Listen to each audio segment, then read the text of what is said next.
Merhaba arkadaşlar. Bugün size yeni bir matkap videosu tanıtacağız. Bu matkap internette toplu vidalama diye geçiyor.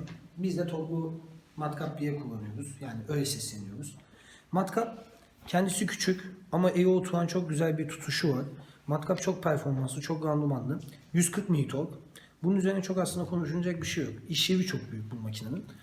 Yeni nesil zaten biliyorsunuz böyle bu sisteme dönmeye başladı. İşte matkap uçağı diyorum artık bu şekilde çıkmaya başladı. Yeni sistem buna dönüyor yavaş yavaş. İşte yıldız uçta olsun zaten biliyorsunuz. Bunlar kesinlikle gelmiyor. Aynı zamanda yine ileri geri tuşlarımız var. Buradan elinizin altında rahatlıkla kontrol edebiliyorsunuz. Yine LED aydınlatması 3 tane tam karşıya odaklı aydınlatıyor.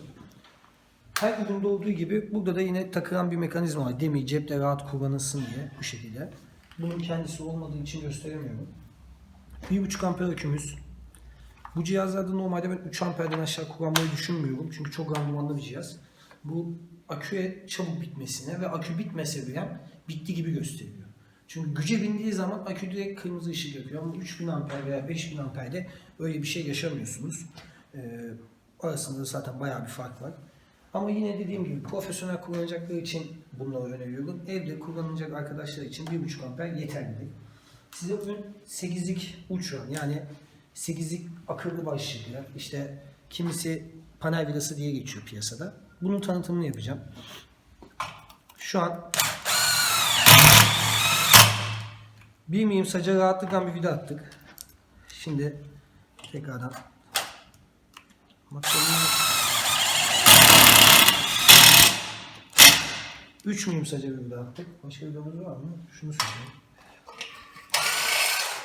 Matkabımız çok eski olduğu için dikeyde bir takılma yaşıyoruz. Çok uzun zamandır kullandığımız için. Bakın şöyle. Matkabımız bu şekilde 3 milim 5 milime rahatlıkla vida atabiliyoruz. Aynı şekilde yıldız ucumuzdan bizim en çok zaten kullandığımız vidalardan bir tanesi budur. Rahatlıkla vida atabiliyorsunuz. Evet. Bu şekilde.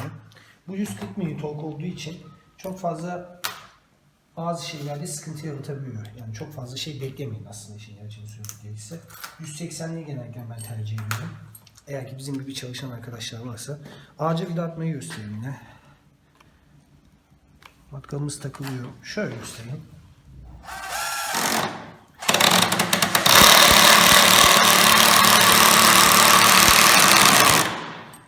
Bir tane vida attık.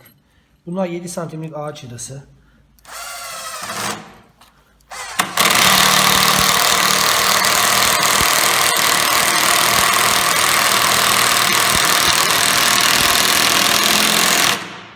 Matkap bu şekilde. Aynı zamanda 13-17 sonunu sıkmayı göstereceğim.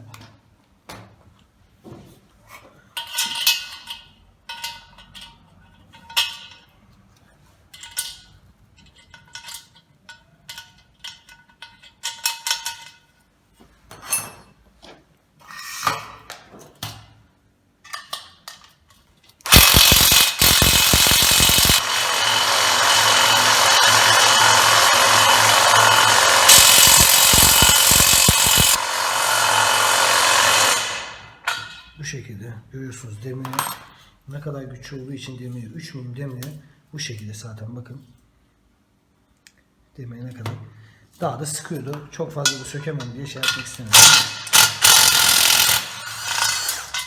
Şimdi bu 3 milim demiri bunu attık ama bir de 17 ucumuz var. 17'lik. Bizim en çok yine kullandıklarımızdan 8'lik somun ve 10'luk somun çok fazla kullanıyoruz biz.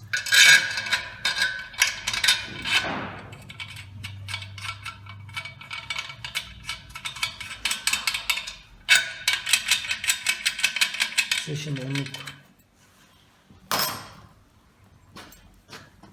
şöyle şunu da daha net göstermek için buradan sökeyim.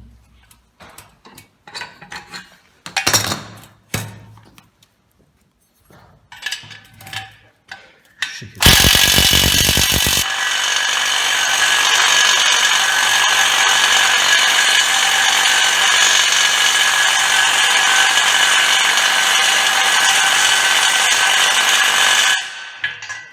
Yine görüyorsunuz 5 milim demire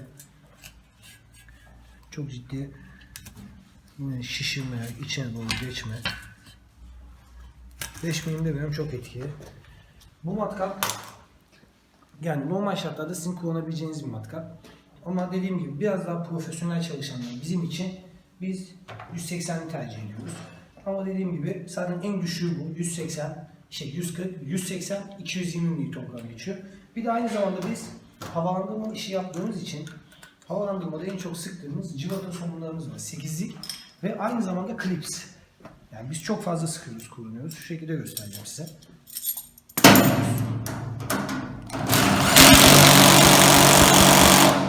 Bunu bu şekilde sıktığında, evet. Şunu da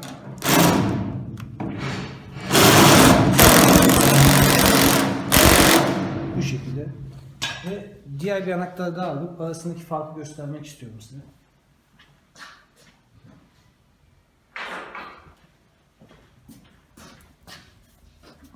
Bakın. Gerçekten insanı bundan sonrası kırılacak kadar iyi sıkıyor. Sökmek istiyorum. Yani sökme gerçekten çok zor gibi bir şey. Yani 140'ta bir bunu size hissettiriyor. Sizi hiç yormuyor. Böyle sıkmaya falan uğraşmıyorsunuz. Toplu matkabın en büyük özelliklerinden bir tanesi. Görüyorsunuz, yapıştırıyor. Gerçekten öyle bir daha anahtardan sıkayım, kitleme yapayım, herhangi bir şey hiçbir şekilde uğraşmıyorsunuz. Bu sizin bütün şekilde sizin yapacağınız her şeyi yapıyor. Kendisi küçük, işleri büyük. Bunun da 180'liğini tanıtacağım yine. 180'liğindeki yani 140'ın arasındaki farkı da göstereceğim size. Bununla ilgili bu video bu kadar. Birçok yerde kullanabilirsiniz. Kanalıma abone olup beğeni atmayı unutmayın. İyi günler.